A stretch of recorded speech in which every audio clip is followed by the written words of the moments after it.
Welcome to the next episode of the Austin Bar Association's Council of Firsts. I'm your host, Amanda Arriaga, First Latina Bar President. This podcast is made possible by the Texas Bar Foundation. In today's episode, we talked to Jennifer Ahrens Cawley, the first female president and CEO of the Texas Association of Life and Health Insurance. Jen is a graduate of Texas Tech and the University of Texas School of Law. She has served as general counsel for Senator Jane Nelson, a policy advisor on insurance for Governor Rick Perry, and the deputy commissioner for Life, Health, and Licensing Program for the Texas Department of Insurance. I've been friends with Jen since we officed across each other in the hallway about 20 years ago, and she is still as nice, kind, and supportive now as she was then. I'm happy to welcome my friend, Jennifer Ahrens Cawley.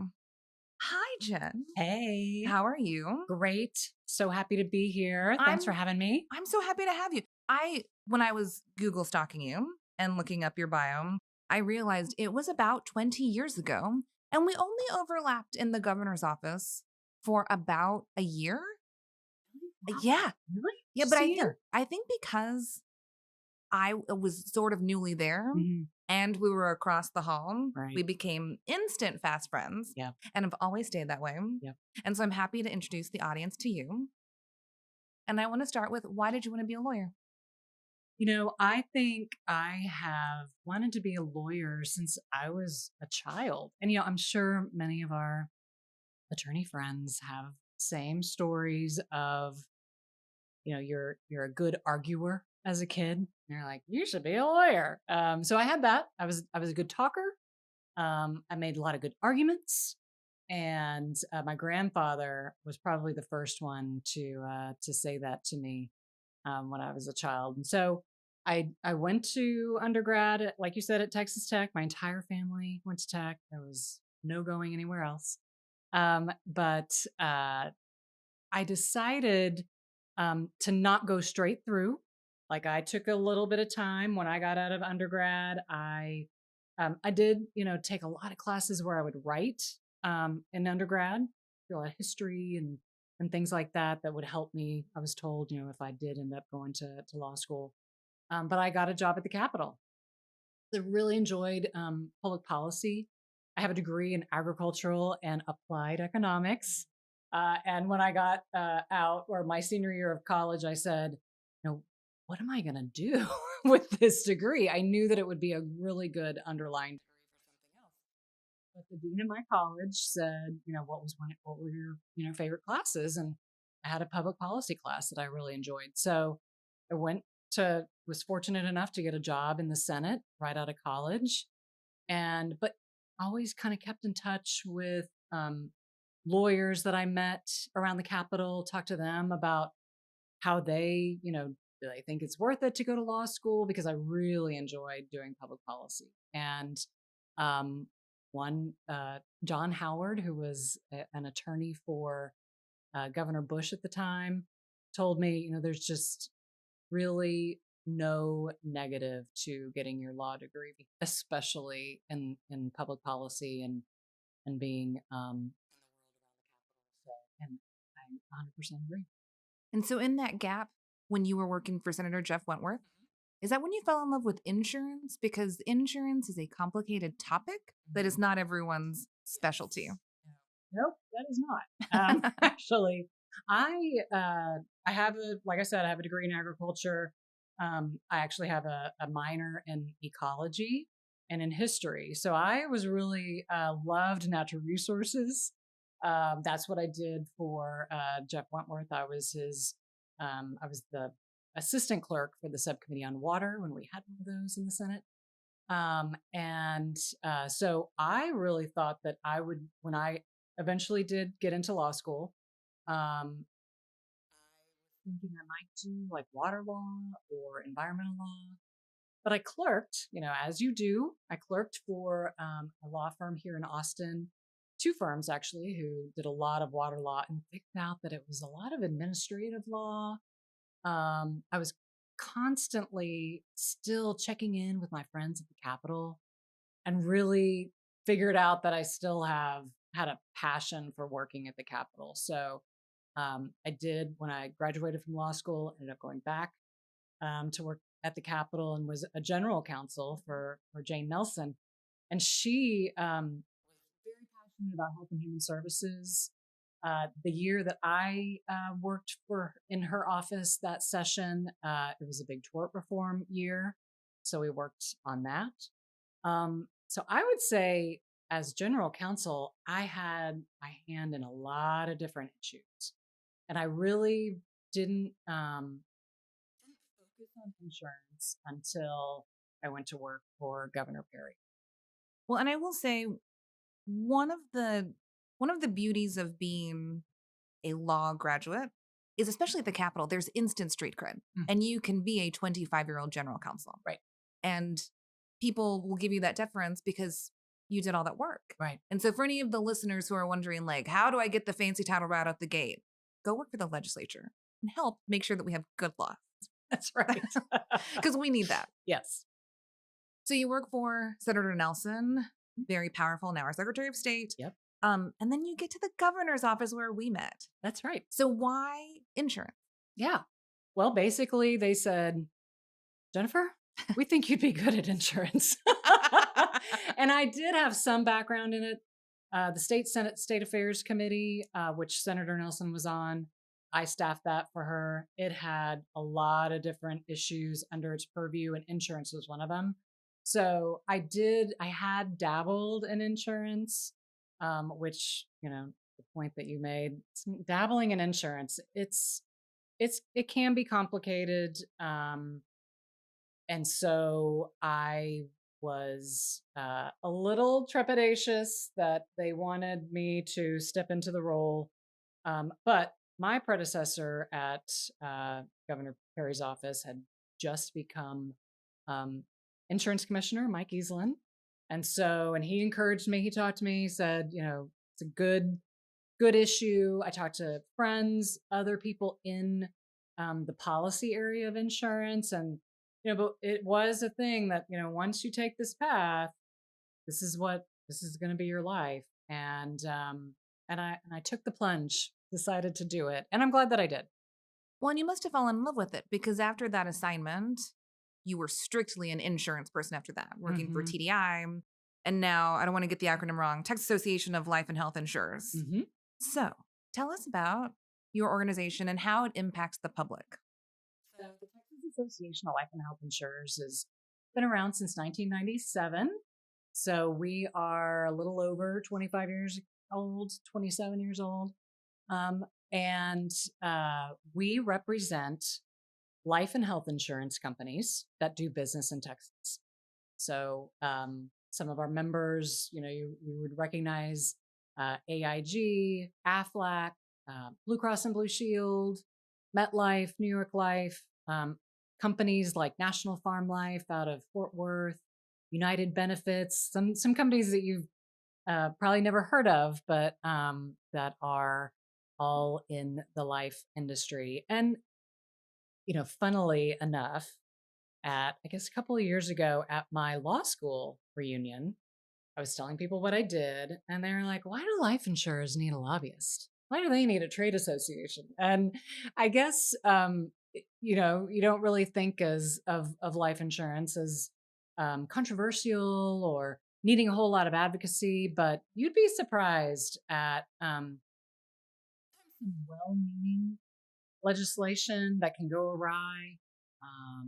We also are a highly regulated industry, because if you think about it, insurance companies take on a lot of risk. That's what we do. That's our business.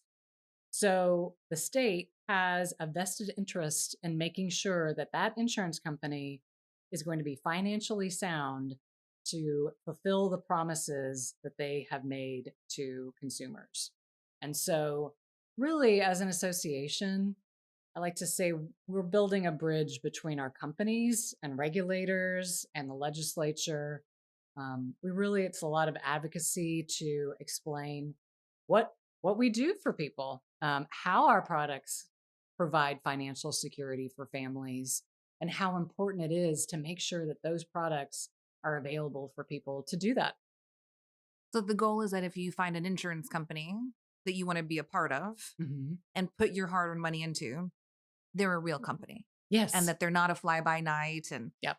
you're not going to be left that when your loved one passes away, Yep. that insurance company is gone. Yep. And I would say the life insurance industry has a great track record of being around. A lot of our companies have been around for over 100 years. And so we just had one of our companies, National Life Group out of Vermont, celebrated their 175th anniversary of being in business. So, so it's a good industry to be a part of. But like I said, there's always like well-meaning, well-intentioned legislation maybe doesn't always in reality work out the way that the person first intended it. For example, several years ago, there was a bill that was filed that would have required in a married couple, if say the wife has a life insurance policy, if she wanted to make any changes to that policy, her husband would have to be notified and agree to those changes. It was well intentioned. It came from a constituent issue where I think it was a couple, and the wife had gotten some calls and was confused about what was being asked of her, like for some changes to be made. And so, they were like, oh, we should make sure that, there's a backstop and that the husband is, or the, spouse is always notified. And we're like, can we back up and think about, do we really want to go back to the 1950s where, people can't make their own decisions on something like a life insurance policy and what they want to do with it? And when we brought that up, the legislator was like, whoa, wait, that wasn't my intention at all. And we're like, what would have happened here? And so and maybe the wife purposely made a change to the life insurance policy to give all the assets to the children or somebody else. Yeah, it's a contract between the person and the insurance company. So it's yeah. So that and just life insurers make a lot of investments in infrastructure in a state, because if you think about it, we have a lot of money sitting around because it's got to be there to be able to pay claims. Hopefully, you buy a life insurance policy and then 50 years from the time you buy it, you're going to need it, and not sooner. So we got a lot of time that we need to hold on to these these assets. And so there's like a lot of rules around what we can invest in, but we are a very large, we provide mortgages for folks. We invest, like I said, in infrastructure, bonds, those kind of things. Well, and since you're the president and CEO, one thing I would encourage y'all to do is to keep making sure that this stuff is easy for the public to understand. Because when you get a new job, I got a new job 2 years ago. I went from the state where insurance is just available and it's just there. And I remember thinking my first question to the new job was, do you have insurance? Yes. What is it? How is it different? And then there were so many new options that I thought, I'm a smart girl, but I have no idea what you're talking about. Yep. And so I went to my parents and showed them and asked. Yep. And now there is specialty insurance for special events that might happen to you in the future. There was one specifically that I saw that was, this is cancer insurance in case you get cancer. Yep. And sort of my initial thought was, gosh, that seems so morbid to put in the universe that I'm going to pay you so I don't get something. But if I didn't tell the universe about it, maybe it wouldn't happen anyway. So I can see why for consumers, it's so confusing. Right. That's why a good insurance agent is very important. We work very closely with our agent partners. If you think about it, sometimes my friends and other types of insurance don't like me to say this, but life insurance is really one of the only types of insurance that's still sold, because health insurance, like you said, that's provided for, or at some point it was required to have property and casualty insurance for your homeowner's insurance, your mortgage. People generally have a mortgage, so it's required to have. But life insurance, to your point, I think sometimes people don't want to think about it because they don't want death to happen. Well, it's going to happen. So be prepared. Life insurance is only underwritten once. like your health insurance, if you're a small employer or whatnot, they look at your claims history, and then the next year your premiums change.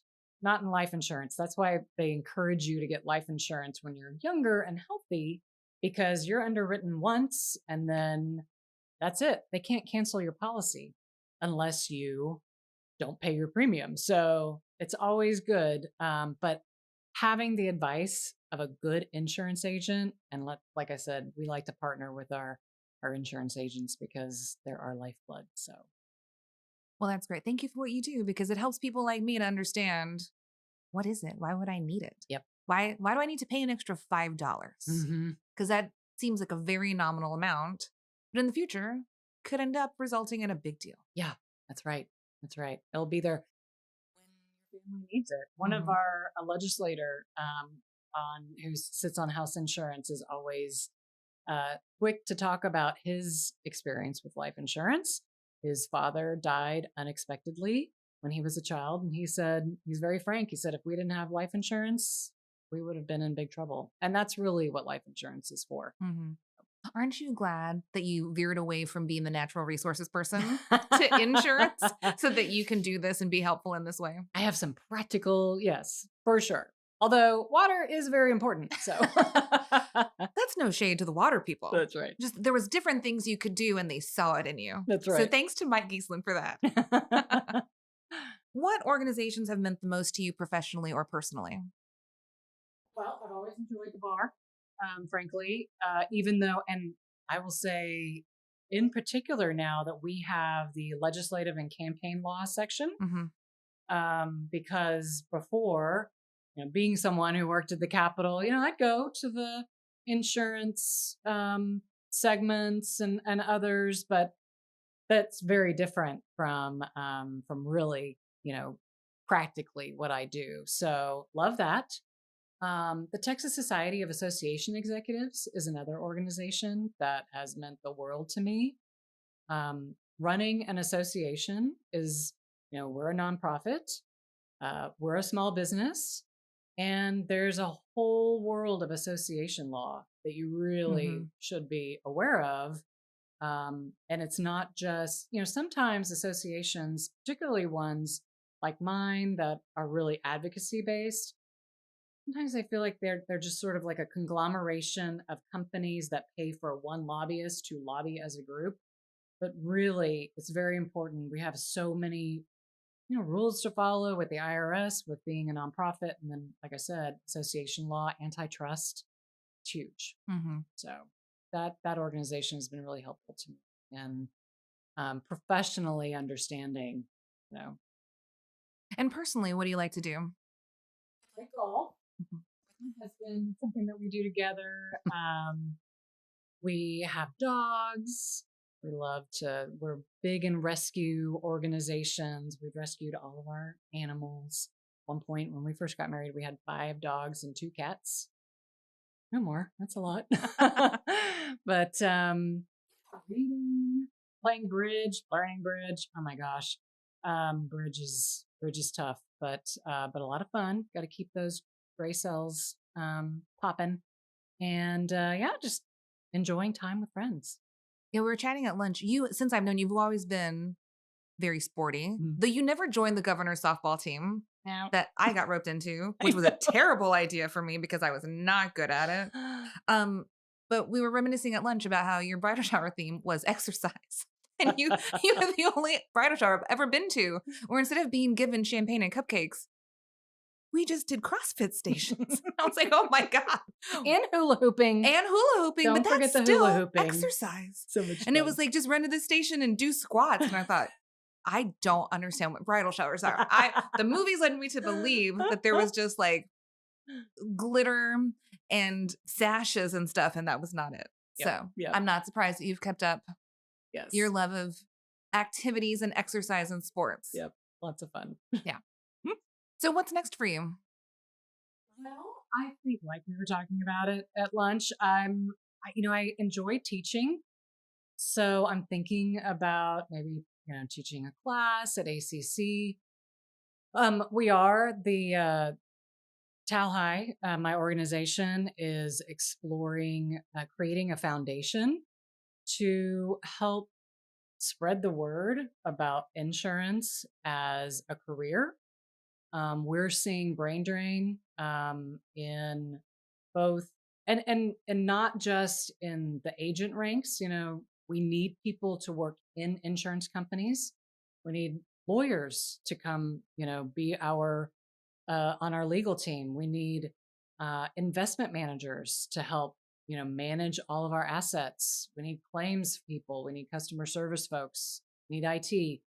But we're noticing that a lot of finance and business majors want to go to Wall Street, and they don't really think about insurance as a career. So that's something that's next. For us is we're starting an awareness campaign, working with Baylor, University of North Texas. There are several universities that already have robust insurance classes, but they're mainly on the property and casualty side, and not because they're talking about risk management, something exciting about marine insurance, and what do you do with big tankers and things like that. And maybe life insurance seems a little bit more tame, but that's what we're just trying to spread the word. So along those lines, it's got me thinking about my love of teaching. That's really what working at the Capitol, you're advocating. It's really just about educating. When I first moved to Austin, before I got a job at the Capitol, I was a substitute teacher, and I just really enjoyed that. So looking into to kind of help giving back, maybe helping out that way as well. Well, if there's anything that you want to spit in the podcast notes about TALHI and the future foundation, because that might be something if the audience is looking for what's my passion, maybe there's an insurance. Sure. Absolutely. Great. Is there anything else that you'd like to say to our audience before we go? Just get involved. Get involved in the Austin Bar, get involved at the State Bar. Collaboration and getting to know people. I mean, often when we talk about networking, it feels sort of cold and just maybe just for yourself. But you never know, what you could do for someone else. And, in times when, like, we just got through the pandemic, which was unprecedented. And I think what really helped was having a good community, both professionally and personally. And something like, your bar associations and other organizations can really help you get through in ways that you might not even know or anticipate.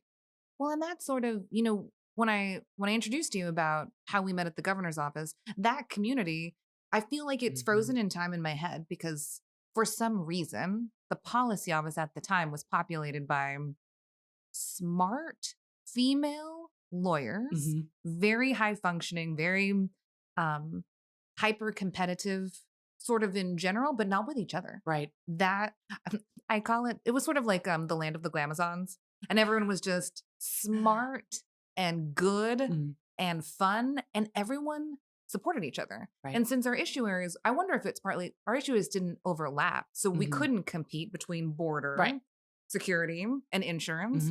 But no one was doing that anyway. Right. And so I think that sense of community having a bunch, it was strangely like a bunch of sisters. Yeah. Like a sisterhood of just these supportive people. And so it's been fun to see as everyone left that nest and became good and fancy in their own respects in their own organizations. That sisterhood is still there when we see each other. Yep. Yeah, that's right. Yeah. So thank you for building that. Thank you for keeping on doing it. And let's keep that on in the universe. Thank you for being here, and we'll see y'all next time.